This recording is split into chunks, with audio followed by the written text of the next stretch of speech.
Exhibition and Conference Malaysia, iGEM 2021, CopeBest 2021 is organized by Optimal Systems Engineering Sdn Bhd, a UTM spin-off company as the main event organizer, in collaboration with the UTM Process Systems Engineering Center and Malaysian Green Technology and Climate Change Center, MGTC, with MESCO as a strategic partner.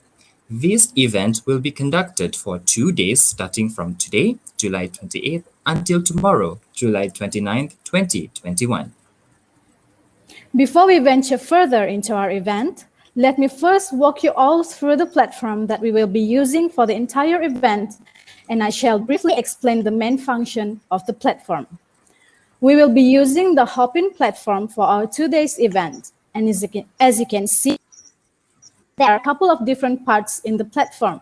For instance, on your left-hand side, you will see there are several different sections, namely stage, session, networking, and also our business expo.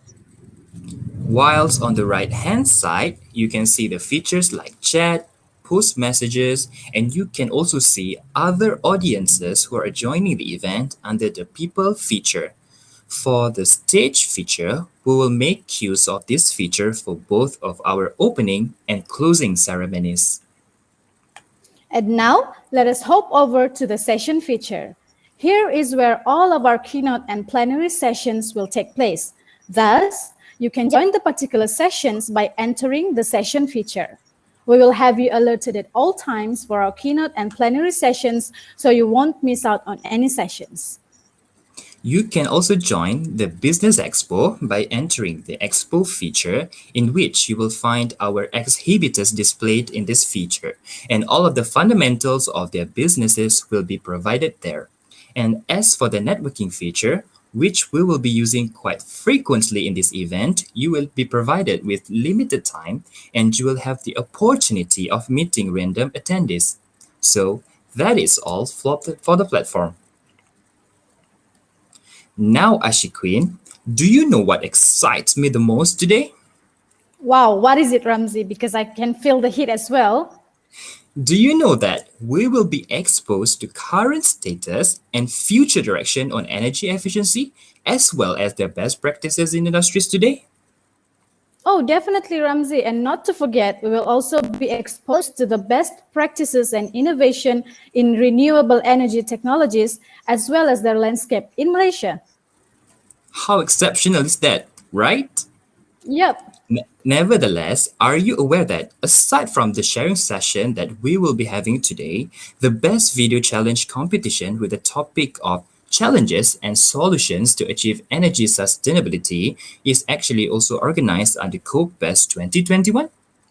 This Really? competition was opened for all Malaysia higher institution students, both locally and internationally. The pre-registration has started from 7th July and the winners for this competition will be announced tomorrow during the closing ceremony. Oh, yes, Ramzi. Actually, I have heard about it quite frequently these days. And the rumor has it that the most liked videos, third place, second place, and first place will bring home some huge cash prizes and certificates. Is that right? Yes, it is true, Ashikin. If you want to know more about the cash prizes, please stay with us until the end of this 2-day event. I am pretty sure that everyone will be surprised. For the record, Yep. as I mentioned earlier, the judges are still collecting the marks for most liked videos under the Best Video Challenge competition until 11:59 p.m. today. Bear in mind that 20% of the marks will be counted from the public. Thus, do check out the videos from the participants in the Optimize official Facebook page, and please do not forget to give the video that you like the most a big thumbs up. That's right. But for now on, let's proceed with the main event for this morning, which is our opening ceremony for COPE Best 2021. Let's go.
Ladies and gentlemen, welcome back or welcome again to CodeBest 2021.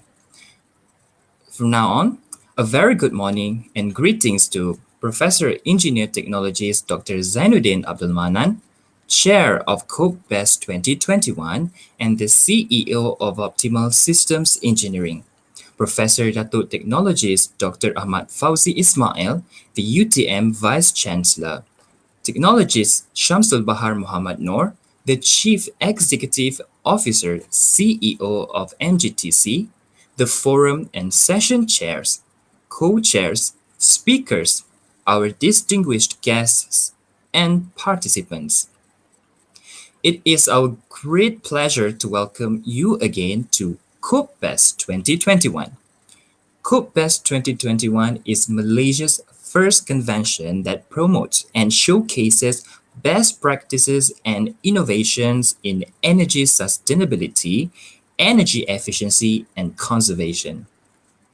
For everyone's information, this event is sponsored with 4 levels of sponsorships, in which Energy Commission or Suruhanjaya Tenaga ST as the platinum sponsor, Diatronic Solar as a gold sponsor, Concord Group and Green Lagoon Technologies Sendirian Berhad as the silver sponsors, and Bisway Energy Sendirian Berhad as a bronze sponsor. For your information, this CodeBest opening ceremony and keynote address is currently being streamed live to CodeBest YouTube channel, Optimize official Facebook page, as well as iGEM's website and MGTC's official Facebook page. This is in line with our commitment to promote awareness on energy sustainability to the public. Ladies and gentlemen, allow me to proceed to the opening address. Professor Engineer Technologies Dr. Zainuddin Abdul Manan is a professor of chemical and energy engineering, the former UTM Deputy Vice Chancellor, the founding director of UTM Process Systems Engineering Center, PROSPECT, founding dean of UTM Faculty of Chemical and Energy Engineering, and also the founder of the UTM spin-off, Optimal Systems Engineering Sendirian Berhad. Ladies and gentlemen, true to his nature as an advocate of synergy, I am pleased to announce that Prof. Zain will be reciting the dua and after that deliver his welcoming speech. With all due respect, I would like to call upon Professor Engineer Technologies Dr. Zainuddin Abdul Manan, Chair of CodeBest 2021, CEO of Optimal Systems Engineering. Please welcome Prof. Thank you very much to our lovely MCs. Honorable Technology Shamsul Bahar bin Muhammad Noor, CEO MGTC, Prof. Datuk Dr. Ahmad Fauzi Ismail, UTM Vice Chancellor, distinguished guests, ladies and gentlemen. Assalamualaikum, salam sejahtera and welcome to CodeBest 2021. Before we proceed with this opening ceremony, allow me to recite a dua to seek blessing from Almighty Allah for the barakah and success of CodeBest 21. Alhamdulillah Rabbil Alamin wassalatu wassalamu ala Rasulillahil Karim wa ala alihi wa sahbihi ajma'in. Ya Allah, with your mercy and protection, we are gathered today to launch CodeBest 21. O Allah, with your blessings, we are given the strength and courage to start this community of practice to promote energy sustainability energy efficiency, and conservation.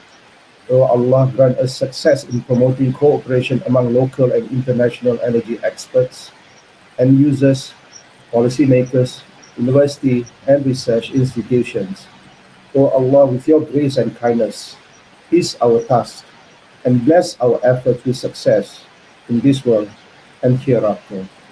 O Allah, we seek your protection against any pain and sufferings and from serious illnesses, especially from COVID-19. Ya Allah, grant ourselves, our families, our friends, and people of the world good health and well-being. Ya Allah, make our gathering a blessed one and our departure a guided and protected one.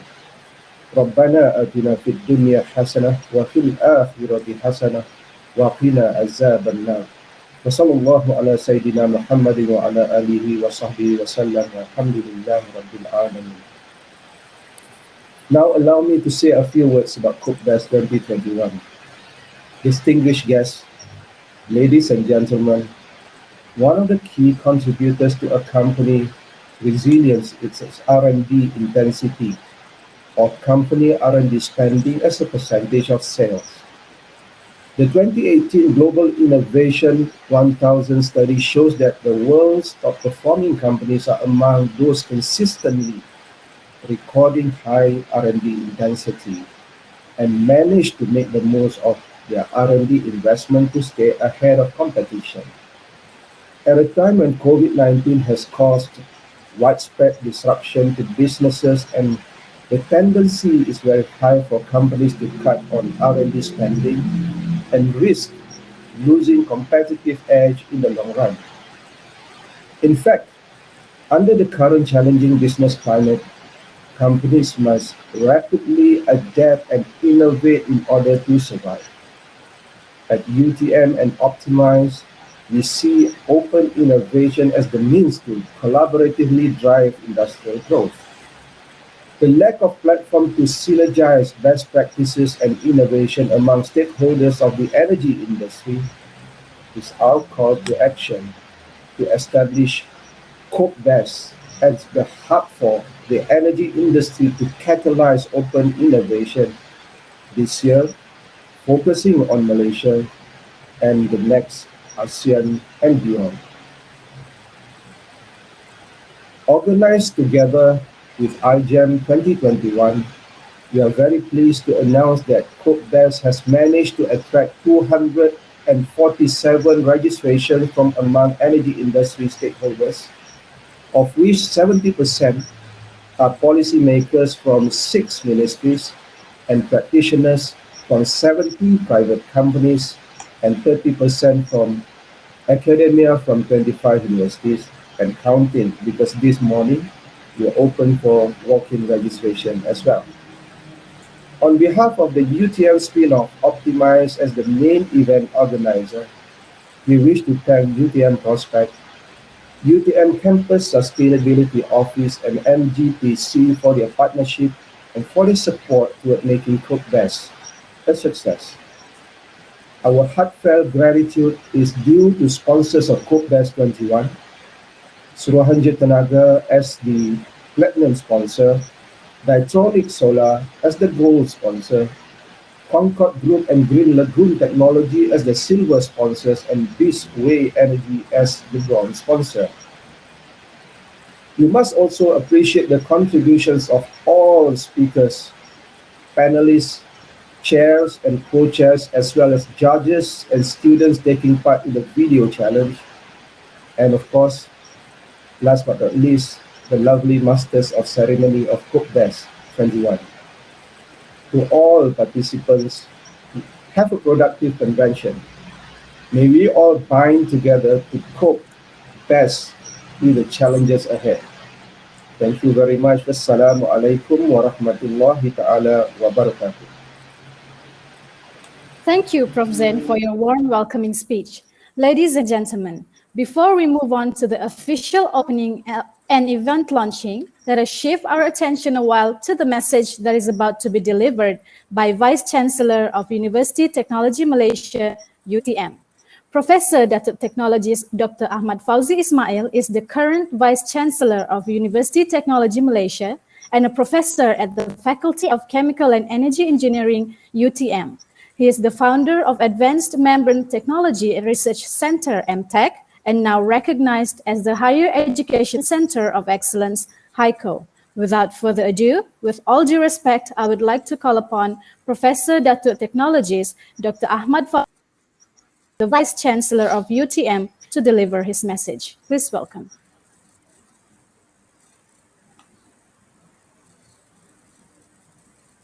Bismillahirrahmanirrahim. Assalamualaikum warahmatullahi wabarakatuh and greetings to all. Yang Berusaha PS Samsul Baha bin Muhammad Noor, Chief Executive Officer, Malaysia Green Technology and Climate Change Center, MGTC. Yang Berusaha Professor RPS Dr. Zainuddin Abdul Manan, Chairman of COPE BEST 2021.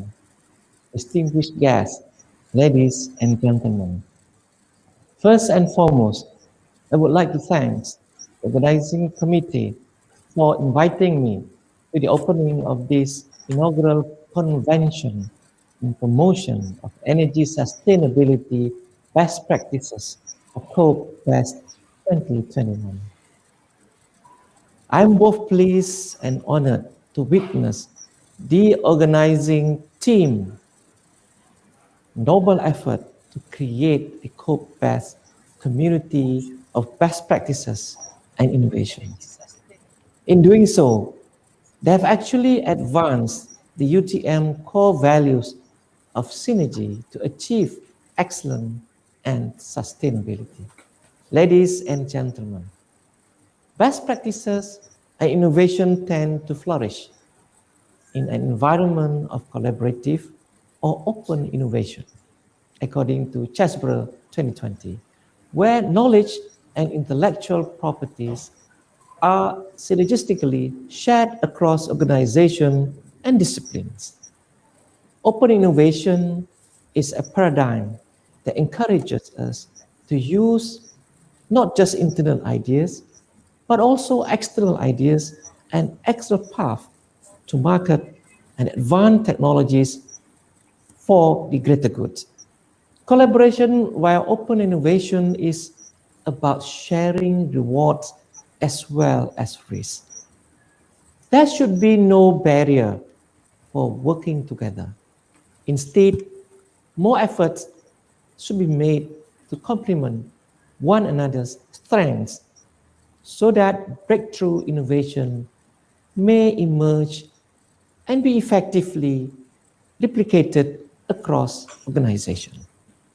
At a time when COVID-19 is wreaking havoc across the world, costing life and disrupting livelihoods, collaboration via open innovation is the key to building resilience and ensure organizations continue to survive and thrive beyond COVID-19. Distinguished guests, ladies and gentlemen, I'm happy to share that well before the COVID-19, UTM had officially launched a unique partnership model known as the Aim4Star Consortium to advance open innovation. The Aim4Star stands for the Consortium of Academia, Industry, Government, Society for Synergistic Transformation. It is a testimony of UTM's strong commitment to democratize innovation across stakeholders through Quadruple Helix partnership.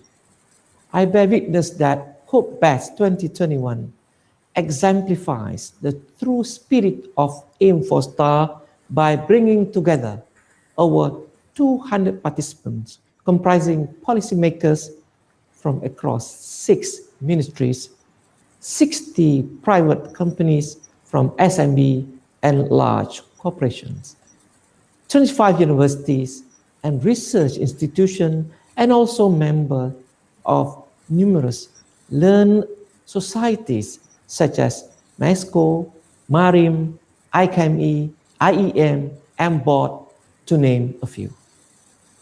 I'm pleased to see COPE BEST paving the way forward, the way towards a vibrant aim for star partnership to enculture and proliferate best practices and innovation across stakeholders. Ladies and gentlemen, once again, I would like to congratulate the organizing team led by UTM spin-off Optimal System Engineering in collaboration with UTM Prospect, UTM Campus Sustainability Office, MGTC, and MISCO for the noble initiative to establish the COPE-BEST community of practice. Our gratitude is also due to the sponsors of the event, namely Suranjaya Tenaga as the platinum sponsor, Diatrolic Solar as the gold sponsor, Concord Green Energy and Green Lagoon Technology as the silver sponsor, and Bisway Energy as the bronze sponsor. I must also thank the speakers and all those who have contributed in one way or another toward making this event a success. To all participants, I wish you all a great experience and many happy memories at COPE-BEST. Take care and stay safe. Kerana Tuhan untuk manusia. Thank you. Wabillahi taufiq wal hidayah. Wassalamualaikum warahmatullahi wabarakatuh. Thank you so much, Prof. Dato' Technologist Dr. Ahmad Fauzi Ismail for that inspiring message. Now we will move on to the COPE-BEST 2021 official opening and event launching by technologist Shamsul Bahar Muhammad Noor, the CEO of MGTC.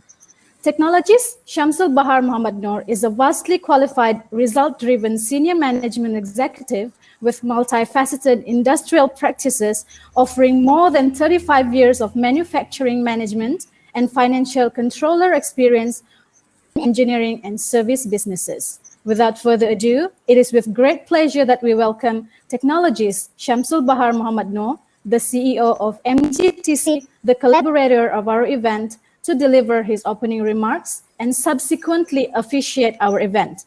With all due respect, please welcome.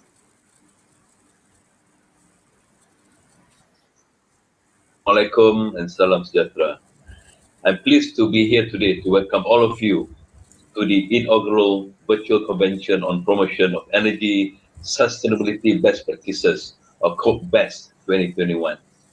COPE-BEST is yet another synergistic initiative of MGTC and University Technology Malaysia with the UTM spin-off Optimal System Engineering Sdn Bhd as the main event organizer and MESCO as the strategic partner. Ladies and gentlemen, allow me to draw your attention to one of the main highlights of COPE-BEST, which is the showcase of National and ASEAN Energy Awards winners. NEA, which is managed by MGTC, is part of the government's effort to promote energy efficiency and renewable energy. It was inaugurated in 2018. NEA recognized the outstanding achievement and best practices of the public and private sectors in driving the country's sustainable green energy agenda. I think few of us are aware that from Pusat Tenaga Malaysia PTM, UTM joint project entitled Baseline Study on Energy Efficiency and Renewable Energy Award System for Malaysia that was completed in 2008. Only a decade later, that idea and concept to establish NEA was finally realized. You may want to refer to the team's research paper entitled Energy Efficiency Award System in Malaysia and Energy Sustainability, published in one of the world's most prestigious energy journal, Renewable and Sustainable Energy Reviews, 2010. Ladies and gentlemen, in continuously improving our efforts to drive energy sustainability initiative, we must be open to answering some destructive questions as such. A, how do we widely promote NEA best practices and make them truly replicable? B, how do we address the major gap in R&D for the vast majority of energy and users? C, how do we make energy sustainability best practices and innovations truly inclusive? D, how to leverage on 4IR solutions and build resilience in our industry beyond COVID-19. And E, how do we continuously add value to the Good NIA initiative? In this regard, I must express my appreciation and admiration at how the organizer has carefully crafted the COP-BEST 2021 program to respond to the difficult questions. On top of that, I'm impressed at the bold initiative to make COP-BEST as a truly niche event. Beyond the typical energy sustainability topics covering EE and RE, I admire how the organizer has comprehensively designed COP-BEST program with the following 10 unique features. Number one, from thermal to electrical energy, industry and building, EE, RE, ENMS, 4IR, and funding support. COP-BEST cover a comprehensive array of energy sustainability topics. Number two, it also addressed the critical needs of funding at key stages from R&D to realization. Three, it inclusively assembled quadruple helix stakeholders from SMEs and to large corporations. Four, it consciously prepares stakeholders for the prospective enactment of Energy Efficiency and Conservation Act by making industrial EE a prominent feature. Five, it placed due emphasis on energy management system standards to drive systemic and sustainable organizational change. COP-BEST go extra miles to engage the Indonesian military to share their unique experience on nationwide implementation of ISO 50001 standards. It engages universities, research institutions with good research track records and commercialization experiences in the effort to foster industry-university partnership. The organizer has even included energy sustainability video competition in the effort to nurture young talents and culture sustainability to the younger generation.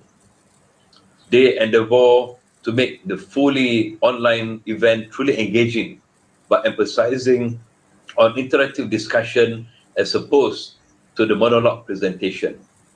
And above all, I'm most impressed by the organizers' bold initiative to bridge the innovation gap by promoting open innovation in a way to demonstrate R&D across stakeholders. Ladies and gentlemen, I would like to express our strong support to the organizing team ambitious goal to make COP-BEST a signature annual event under IGEM that will position Malaysia as an ASEAN hub for energizing energy sustainability best practices and innovation. I have faith that the global network and experiences to the organizer in leading R&D in energy sustainability will be a defining age. In particular, their prominent involvement as part of global R&D community of practice on process integration, modeling, optimization for energy saving, pollution reduction conference that has been established for 23 years with members from over 60 countries shall be instrumental.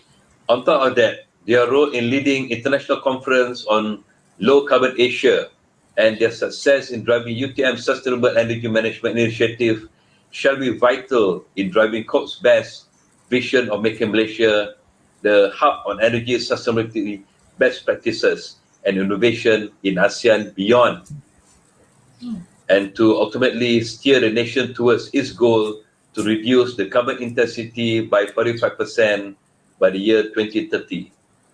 With this note, ladies and gentlemen, I'm happy to officially declare open COP-BEST 2021.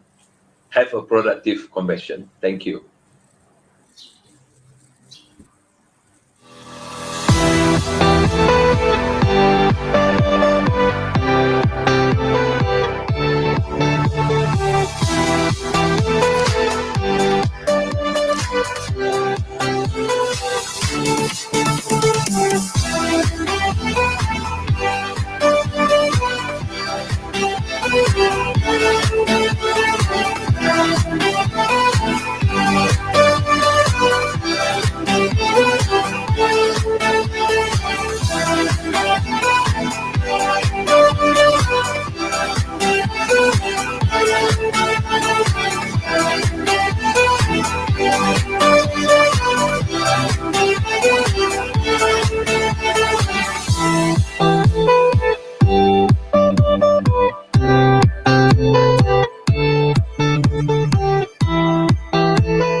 Thank you so much, Technologies Shamsul, for officiating our event.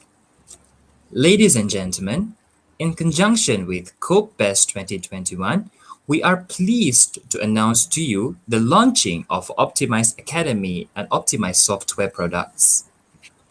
Allow me first to enlighten you about Optimize Academy, which offers flexible learning on demand programs to help you develop people as the key drivers of a sustainable energy management program.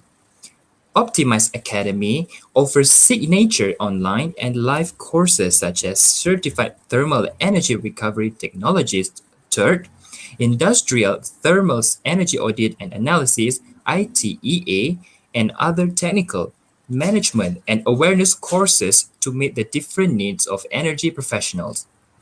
Ladies and gentlemen, we present to you Optimize Academy.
Ladies and gentlemen, do take note of the special CopeBest promotion from Optimize Academy. Starting from today until the end of August 2021, those who register to attend courses at Optimize Academy will receive a 20% discount. Do register now to grab this offer. Next, we would like to showcase a suite of 3 optimized intelligent facility management software systems known as C-Smart, A-SEDAR, and P-SEDAR. The first software is C-Smart, or the Comprehensive Smart Management of Asset Real-Time, is an IoT-based total asset management and preventive maintenance system that can help raise a company's productivity and ensure efficient and smooth business operation. The second software is A-SEDAR, or the Smart Energy Data Acquisition Real-Time. A-SEDAR is a cloud-based IoT software to monitor and manage energy and water consumption. If you are looking for smart energy and water meters for your facility, this is the system for you. The third software is P-SEDAR, or the Personalized Smart Energy Demand Analysis and Reduction mobile and web-based apps with special features to engage, motivate, and excite employees to conserve, energy through competition, gamification, and empowerment. P-Sedar empowers users to control energy appliances and join various energy awareness promotion and reward programs.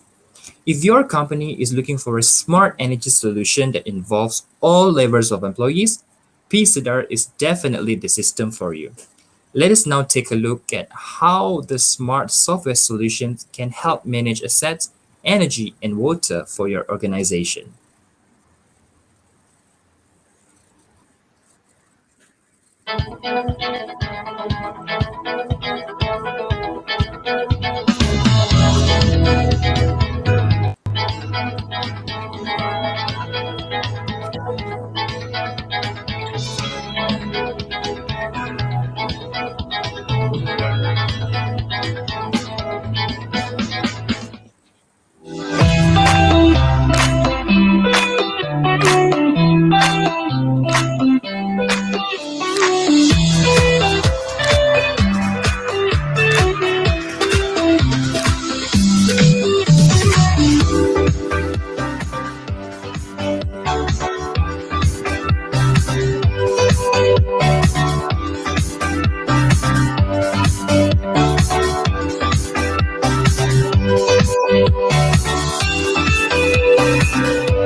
Ladies and gentlemen, if you are interested to know more about Optimize products, please visit Optimize website at optimalsystems.my and please do not hesitate to contact our sales team. With that, we would like to express our highest gratitude to everyone for joining our opening ceremony. Now we will move on to the first keynote session entitled Current Status and Future Direction on Energy Initiatives in Malaysia by Mr. Zulkifli Omar, the Deputy Director of Energy Efficiency and Conservation Department of Industry Operation of Commission Malaysia. This keynote session will be chaired by Mr. Zaini Abdul Wahab, one of Malaysia's energy management system experts. Just to everyone, all participants can see the details of the session by scrolling down to the bottom of the page.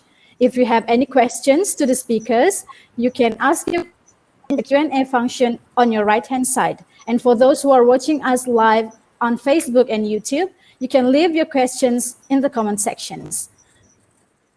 I would like to pass the screen over to Mr. Zaini. Please welcome.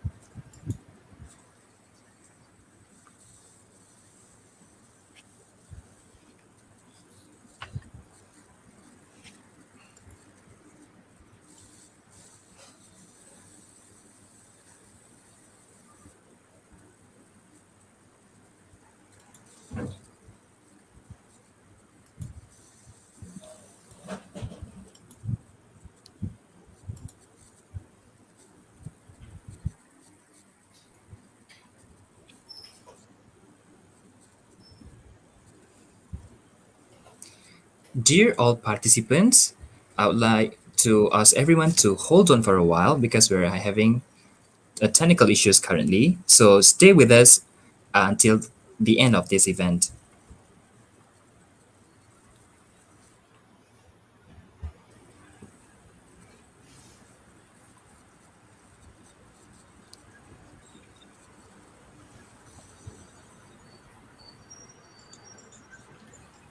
Thank you very much, Ms. Ashikin and Mr. Ramzi. First of all, right, I would like to thank the organizer, led by Professor Engineer Technologist Dr. Zainuddin Abdul Manan, for giving me the honor to share this keynote address session today. Personally, this convention on promotion on energy sustainability best practices of COP-BEST 2021 is a very special event to many of us, all of us today, including me, as one of the practitioners in the industry in promoting sustainability practices in the sector, especially through energy efficiency. As we can see in recent decades, the green initiative has gained so much attention. However, I think we need to have a balance between the sustainability practices and efforts in the energy sector, between the supply side and the demand side. With a very rapid growth of green energy sources utilization in the supply side, such as in the RE industry in recent years. I do hope this convention can become another platform for us to discuss and figure out how we can drive the way we use energy at the demand side, okay, to be at the same wavelength, through the development of energy efficiency industry. So this session today, this convention today, become more special and important to kick off with the presence of our guest of honor who will deliver the keynote speech today, Encik our yang berbahagia Encik Zulkifli Omar. He is no stranger in championing energy efficiency in Malaysia from Energy Commission. Now, give me the honor to share the brief introduction about Encik Zulkifli Omar. Encik Zulkifli Omar is currently the Deputy Director of Energy Efficiency and Conservation Unit in the Department of Industry Operation of Energy Commission Malaysia. He started his career in Energy Commission way back in 2005 in the legal department, performed tasks and duties under the Energy Supply Act 1990 and Gas Supply Act 1983. Then he moved to the Department of Gas Development and Regulation in Energy Commission in 2008 and performed the duties related to safety and for gas installation. And I think this is the most important milestone for him, I guess. In 2012, he was promoted to become the head of the Demand Side Management Unit, and now known as the Energy Efficiency and Conservation Unit in Energy Commission. This unit performed very important duties, especially in enforcement and promotion of the efficient management of Electrical Energy Regulation 2008 and Minimum Energy Performance Standard or MAPS for domestic, industrial and industrial appliances. I think for this keynote address, we can expect Encik Zulkifli will enlighten us further on what are major initiatives and the way forward for energy efficiency in Malaysia. So without further ado, I would like to call upon Encik Zulkifli, also my good friend, to deliver the keynote speech. And the screen is now yours, Encik Zul. Thank you very much, Encik Zaini, for the very kind introduction. And yes, we have been doing this together for quite some time. So it has been quite an adventure, and it has been a very interesting adventure for the both of us. Okay, I hope everyone can see my slides. Assalamu alaikum and a very good morning. Bismillahirrahmanirrahim. Rabbi shrah li sadri wa yassir li amri wa hlul 'uqdatam min lisani yafqahu qawli. Subhanaka la ilma lana illa ma 'allamtana innaka antal alimul hakim. Wa la hawla wa la quwwata illa billah. Thank you very much again, and thank you very much for COP-BEST for the opportunity to share with all of you about the energy efficiency initiatives in Malaysia with regards to all sector actually, but we do focus more on industry sector when it comes to the regulation that we have in place since 2008. My name is Zulkifli Omar. I'm from the Energy Commission Malaysia. Please call me Zul, and if you have any questions at all, you can raise your hand virtually and proceed with the questions. A little bit about Energy Commission Malaysia. We are the agency reporting to two government agency. One is a ministry, one is also an agency, that is Minister of Energy and Natural Resources, short for KETSA, with regards to policy formulation for electricity industry in Malaysia. We also reported to the Economic Planning Unit with regards to the pipe gas supply policy, and also the electrical energy efficiency project under the 11th and 12th Malaysia Plan. And we also have our industry players as the regulators, since we are the regulator of the industry, both electricity and pipe gas supply. A bit on the legal and regulatory framework.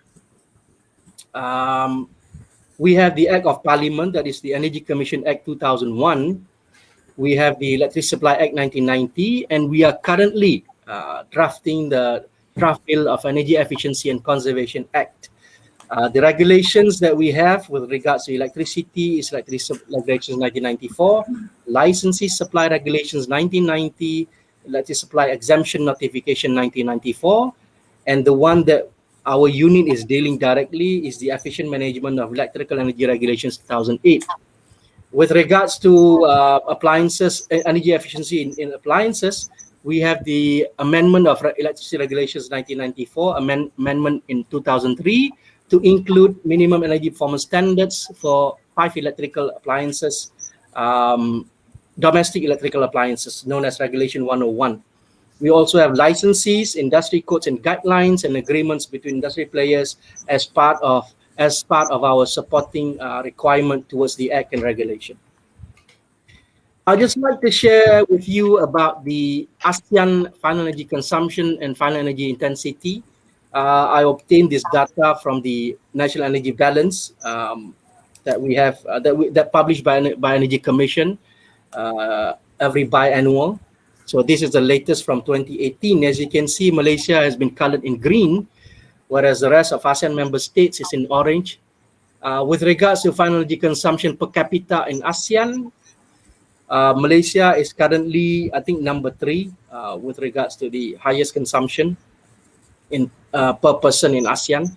When it comes to final energy intensity, we are about, I think, number 5 compared to the rest with regards to the intense of energy usage in ASEAN member states. As you can see, Singapore and Brunei is high in energy consumption per capita, but when it comes to intensity, they are low. Although this thing is not a direct indicator of energy efficiency, but we can still use it to benchmark ourselves with regards to our ASEAN member states. I would like to start with the regional action for energy efficiency in Malaysia, which is under the ASEAN Plan of Action for Energy Cooperation, or APAEC 2016-2025. Sorry, wrong number. We have 7 work sector that has been created under the APAEC 2016-2025, and energy efficiency conservation is number 4, with the intention to reduce energy intensity by 20% in 2020 based on 2005 level and 30% by 2025. The ASEAN member state has agreed that to increase the level of 30% by 2025 to, I think, if I'm not mistaken, 35%, if I'm not mistaken. Reason is because we have achieved our target of 20% by the year 2018, which means that in achieving our reduction in energy intensity under EE and conservation subsector, we have achieved our target in the year 2020, which means it's ahead of schedule, and that's why we have increased our target in 2025 to 35%, so that we can create a better, more activities under EE for us to achieve our targets. As part of the EEC subsector, there are, I think, if I'm not mistaken, 4 outcome-based strategies that we have agreed upon. Number 1 is harmonization and promotion of energy efficiency standards and labeling on various kinds of energy-related products. The current target is aircon and lighting. So what we have done is develop regional policy and roadmap for MAPS implementation through market survey and review and summarize for standard approach. Develop national policy roadmap for MAP implementation. Although Malaysia have already our own maps on aircon, but we do participate in this program because we want to create an ASEAN harmonization level for aircon and lighting. Develop infrastructure for MAP implementation at national level and awareness raising for consumers. Number 2 is enhancing private sector participation, including energy service company for EENC promotion, with the objective to create more opportunities for private sector to promote EENC, to continue capacity building activities in technical and management areas, and to continue annual competition of ASEAN Energy Awards.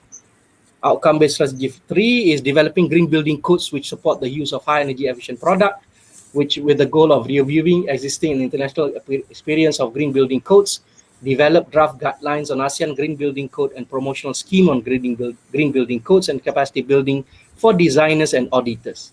Number 4 is enhance the participation of financial institutions in EEC development, meeting workshops to establish network with banks and financial institutions to finance EE project, training on the financing, create a pilot project to demonstrate the financing of EE, drafting guidelines to finance EE projects, implementation of financing EE project by the banks and financial institutions. So that is the outcome-based strategy. There are 4 of them for us to promote EE in ASEAN, and it's been going on quite well. We have achieved about 95% of our targeted work that under each outcome-based strategy. Well, when it comes to EE in Malaysia, the basic approach to promote EE is by utilizing the economic measures. It is where we implement efficient energy pricing, provide fiscal intensive. Basically, what we are saying is that we try to find out what is the most common items purchased by consumers, what is the most common measures implemented by consumers, and this is where we put every input we get into the economic measures and start our analysis. The second one is persuasive measures. After we have identified, for example, in maps, what items are being purchased by the consumers, we try to create the awareness, interest, and disseminate info with regards to the requirements that we want to put in. After that, we've conducted our prescriptive measures, that is to prescribe and regulate technical standards and guidelines, or even come up with regulations that can be used to regulate the equipment, but also with the written standards that can be viewed by all. Last but not least is R&D, research and development and demonstration project. This is where we develop, demonstrate, and commercialize new tech and measures. For example, the Energy Commission Diamond Building, which is the most efficient building in Malaysia and ASEAN at the moment, has been demonstrated as how we can create or build an energy efficient buildings in Malaysia. These are the EE measures initiatives in Malaysia since 1996. Just a summary of what we have been doing with regards to EE since 1996. The most common that will be the most obvious that we have been doing now is basically the National Energy Action Plan 2016-2025, which is in 2016. We started that after receiving the approval from the cabinet. We conduct energy audit in selected ministries. We monitor the ministries and electricity consumption. That is a GBI index in 2009 with regards to building efficiency. We have a green tech financing scheme specially created to provide financing to EE and RE. We have SAFE program in 2011. We have another one starting last year, SAFE program, sustainability achieved via efficiency. This is where we give rebates to those who purchase 5-star or 4-star appliances. Okay, with regards to the regulatory requirement that we have at the moment, it is the Efficient Management of Electrical Energy Regulations 2008.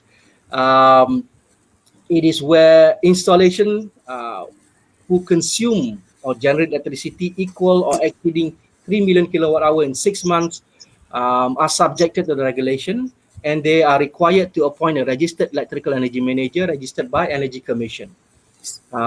They have to submit a written confirmation of the appointment, and they have to submit information of affected installation, for example, policy, objectives, accounts, a document pertaining to efficient management of electrical energy regulations, and they also have to submit reports whichever required by Energy Commission. The success of the regulation, currently we have registered approximately about 1,454 energy managers through various methods. We have our own interview conducted by Energy Commission. Now, candidates can also have the options to attend courses provided by ASEAN Energy Management Scheme or IMAS, or Malaysian Association of Energy Service Company, MISCO, where you enter and where you can participate in these courses. It's a 5-day course. You have to pay a certain fee, and then you have to attend the exams and interview. And when you pass the exam, you will be registered as registered electrical energy manager by Energy Commission without interview. There's also another option where you can attend academic courses, for example, Masters on Energy Management provided by UTM itself. After you graduated from the program, you will also be registered by Energy Commission as a registered electrical energy manager. And we have a program called Energy Audit Conditional Grant, EACG, where those representatives from the installation participating in this program will participate in the program for about 1 year, and after that they will be registered by Energy Commission as well. The installation subjected to the regulation now stands at about 1,700 and about 2,000 installation, and now about 80% of the installation has appointed an energy manager. We are working hard to get all of them to participate, to register, to appoint a registered electrical energy manager. However, there is an issue of those who are at the borderline who will not continuously be subjected to regulation due to the amount of energy consumption of 3 million per 6 months that they have consuming. Sometimes it will be above 3 million, sometimes it will be below 3 million. So that's one of the issues that we are focusing at the moment. The activity of EMIR 2008 is the enforcement of EMIR, where we conduct enforcement to those who have not complied to the regulation. We conducted energy management audit to those who have complied to the regulation, but in ensuring that the accuracy of reporting and the implementation of energy saving measures is conducted by the installation. We do a continuous monitoring of EMIR 2008 now that we have in place a system called Energy Management Information System, short for EMIS. The installation can now conduct an online web-based reporting with regards to their energy consumption and energy saving measures in their installation. We are now moving to maps. I believe some of you might have seen this label in some of the hardware store. It is a 5-star to 2-star label, and it is applicable and it is subjected to, in the beginning, 5 appliances, domestic appliances, which is aircon, non-ducted single-speed wall-mounted, capacity of up to 25,000 BTU per hour, a fan with a diameter of less than 60-inch, wall fan, desk fan, table fan, refrigerator, 1 door and 2 doors only, television, LCD, plasma, LED, CRT, screen size up to equal to 70-inch, and lamp, T5 and T8 fluorescent, self-ballasted single cap, and single cap fluorescent, and self-ballasted LED. We have recently included washing machine as part of these appliances that is subjected under this regulation. Top loading and front loading with a capacity of less than 60 kilograms. As I said, the MAPS requirement under the label is 2-star. If you see any 1-star label in the market that is illegal, please inform us so that we can do our due enforcement process. Thank you. We have conducted a study with Uniten way back in 2015 to see the effectiveness of this regulation in place. And the outcome of the study shows that from 2013 to 2017 of the enforcement of the regulation, we have accumulated a savings of 4,937 gigawatt hour of savings, equivalent to RM 1.6 billion ringgit. We foresee that in the way forward that from 2018 to 2022, if we were to include more appliances under the regulations such as washing machine, rice cooker, vacuum cleaner, microwave, cloth dryer, and oven, we can achieve about 8,659 gigawatt hour of savings, equivalent to 2.7 billion ringgit. So that is an achievement of MAPS that we can get. Okay, now under the 11th Malaysia Plan, in order to showcase the benefit of conducting energy audit in every sector in Malaysia, we have come up with what we call the energy audit and energy audit conditional grant in large commercial and large industry, and also in the government sector. Excuse me. So what we have done here is that for the industrial sector and commercial sector, we have opened this this program to all industrial commercial site installation with a monthly consumption of equal or more than 100,000 kilowatt hour, must appoint a registered electrical energy manager, must appoint energy service company or ESCO registered with Energy Commission to implement the energy audit. The successful applicant of EACG must implement the measure recommended in the energy audit report within 3 years of from the day they have given the grant.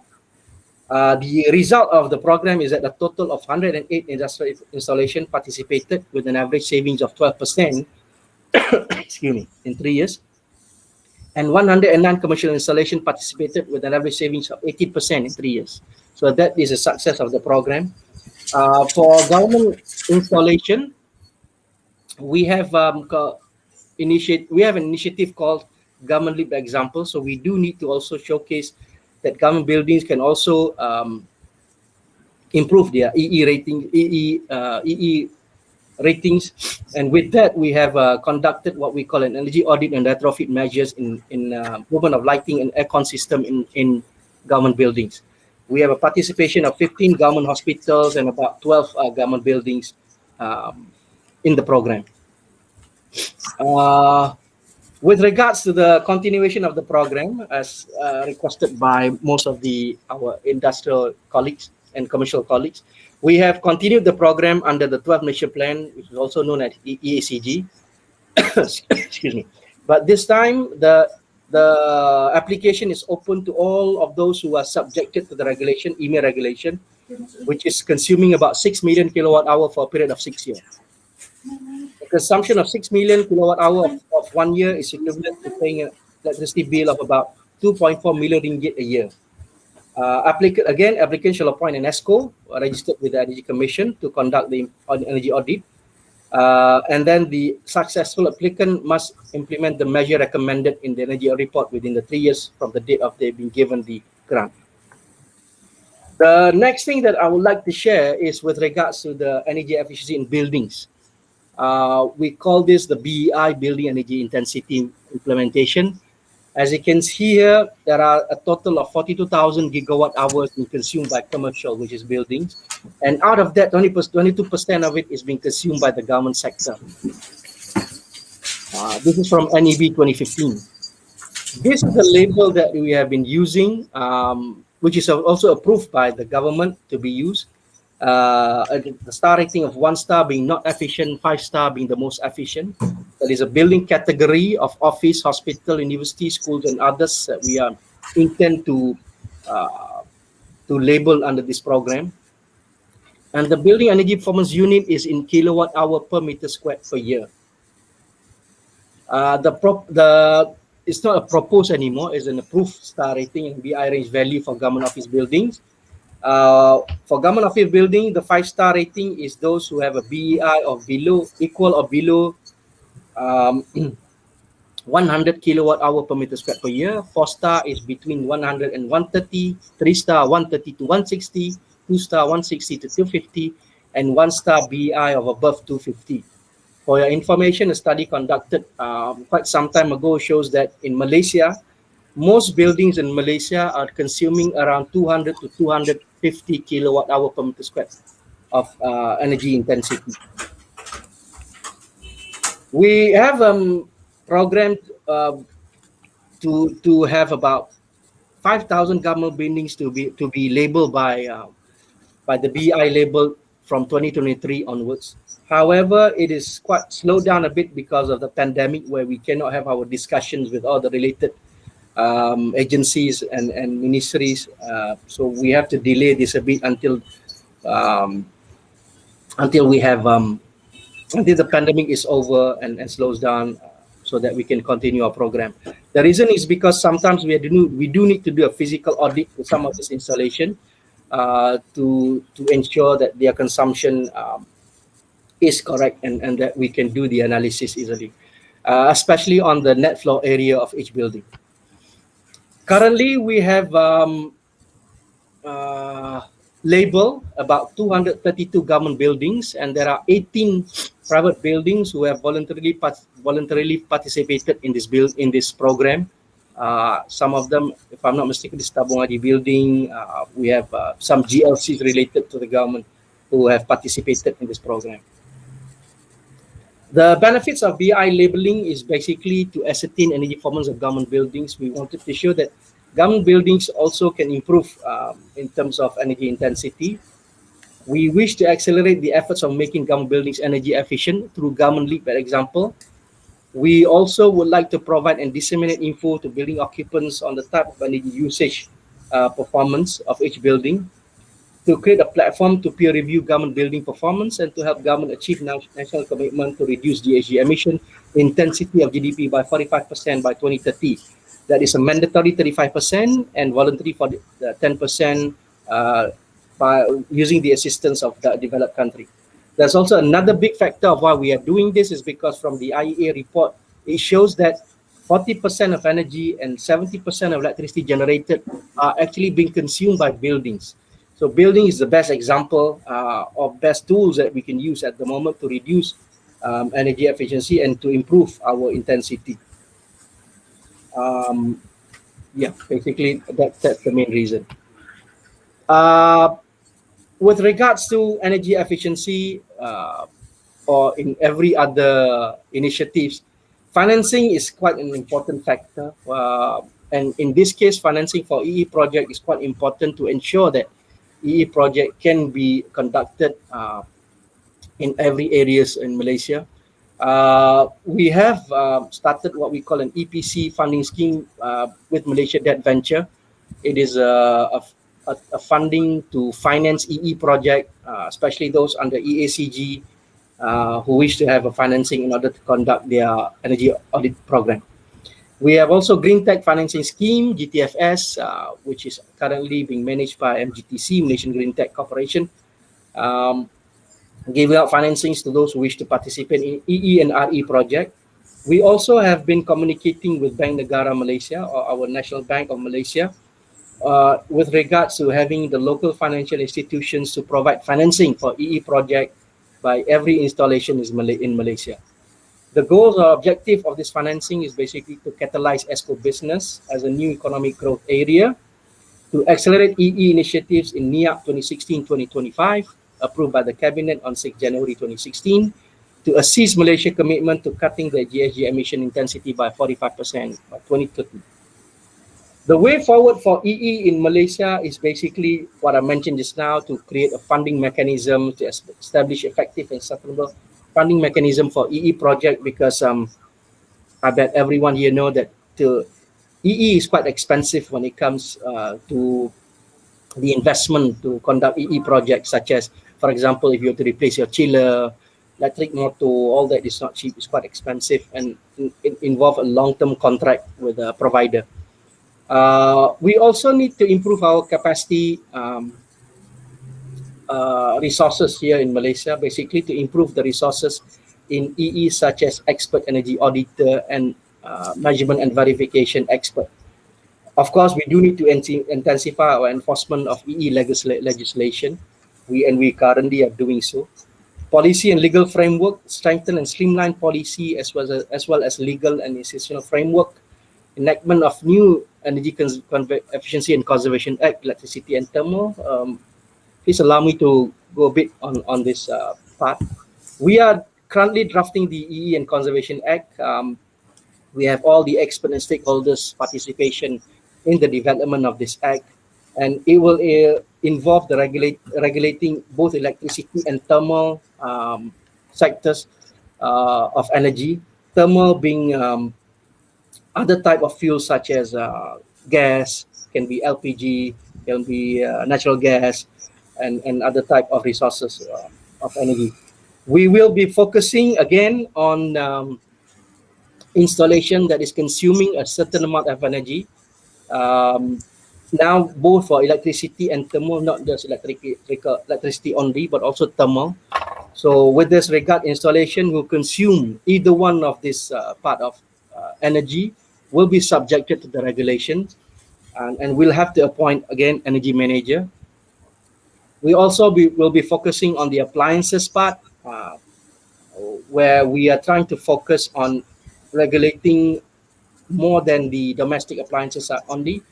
So we are also focusing to look into the industrial appliances with regards to the enactment of the Act. The next feature that we are looking into is whether in the building category, whether we can put some in a section of us to be able to regulate buildings in with regards to energy efficiency. Of course, we have to create awareness. It's a constant task that we need to do. Foster EE culture among industry stakeholders, commercial stakeholders, and also the public.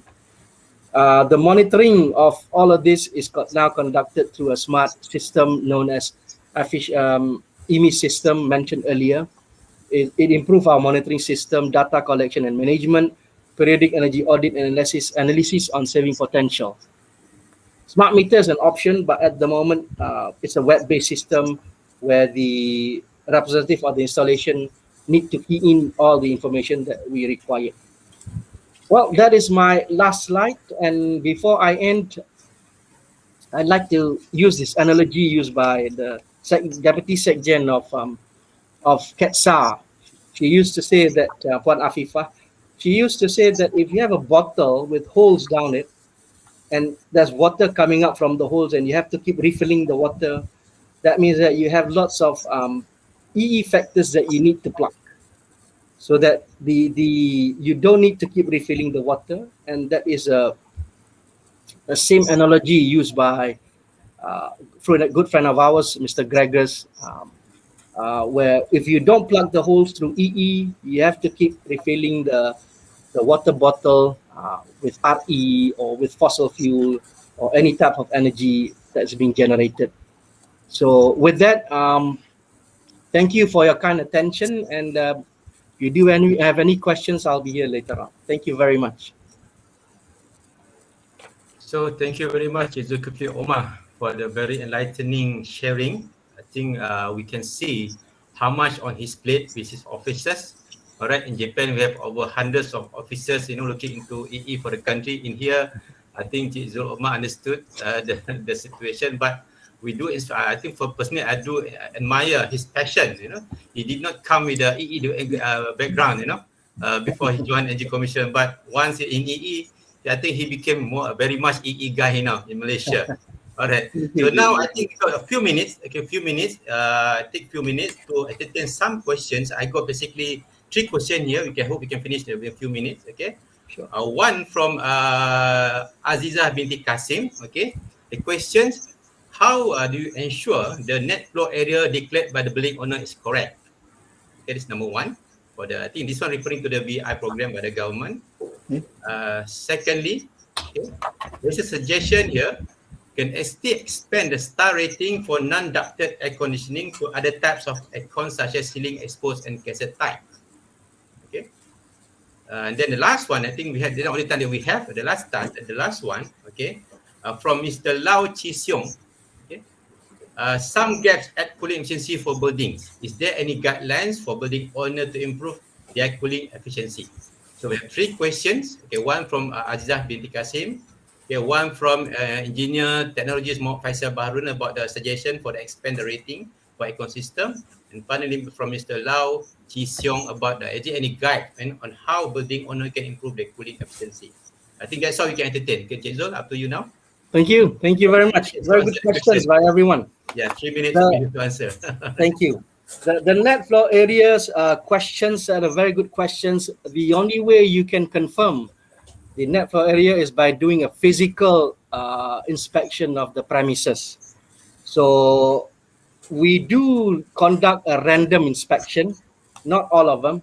Some of them will be based upon the confirmation by the owner themselves with regards to net flow area. We do have cases where sometimes after almost a year of being labeled, since BI started in 2018, then the owner will come back and inform us that the NFA is not as what they have informed us earlier. So that is when we will conduct our physical inspection in order to check on the NFA of that particular building. So there's only one way to confirm, that is through conducting a physical inspection. But for installation subjected to EMIR 2008, it is easier because we can then ask the energy manager to conduct the inspection for us, because the person is subjected to regulation, so he must be truthful to us. The only issues is for those installation who is not subjected to regulation, and quite a few of them under the government buildings. So that is the answer for the first question. I hope that is satisfying. With regards to the non-ducted aircon in Malaysia, currently we only regulate wall-mounted ducted aircon only. I think what you're asking is a cassette type and all that. We have not ventured into those kind of aircon because when we did our economic studies previously, it is not the most common type of aircon purchased by Malaysia. It is an aircon normally used in, I think, big end houses or big commercial sectors only. Most houses will be using a single speed wall-mounted aircon. So yeah, but we do wanted to venture beyond that, except that at the moment under the ASEAN also we are only focusing on single speed wall-mounted aircon only. So we are currently obliged with what ASEAN is doing. That question is with regards to cooling efficiency guideline, is it? Okay. At the moment, Energy Commission issues guideline in relation to the acts and regulations that we are enforcing. With regards to the cooling efficiency guidelines, we do not issue it because, if I'm not mistaken, it's already under the MS 1525 Malaysian Standard Code of Practice for EE and RE in non-domestic buildings. So we can refer to that if we wish to maximize our cooling effect per building. We do have that already in place. So I hope that will answer all the questions. Thank you very much. Okay, so thank you also for those asking questions. I think that's all the time that we have. I have to end the session, even though I think many of you have so many burning questions to Cik Zul. But don't worry, I guarantee you, Cik Zul is always open his office, through email, to anything. I think he's the one that, will take further than you can expect. So that's why I also admire him personally as a friend, also as our regulator now in the agency. So with that, I think, thank you very much. I think for those who miss any more questions, I think we have another session after this. So they will still have some Q&A session after this. With that, thank you very much, Cik Zul, for your enlightening all the information. And other first question, thank you everyone. So thank you. I hand over back to the MC. All right. Thank you so much to Mrs. Aini. Here, I would also like to thank everyone who joins us at our Facebook page and YouTube channel, and those from iGEM website. If you are interested in joining COPE Best 2021, please register yourself by clicking the registration link posted at the comment sections in both Facebook and YouTube Live. Moreover, it has always been a great pleasure for me to keep reminding everyone that the judges are still collecting the marks for most liked videos under the Best Video Challenge competition with the theme of Challenges and Solutions to Achieve Energy Sustainability until 11:59 p.m. today. Bear in mind that 20% of the marks will be counted from the public. Thus, do check out the videos from the participants in the Optimize official Facebook page, and please do not forget to give the video that you like the most a big thumbs up.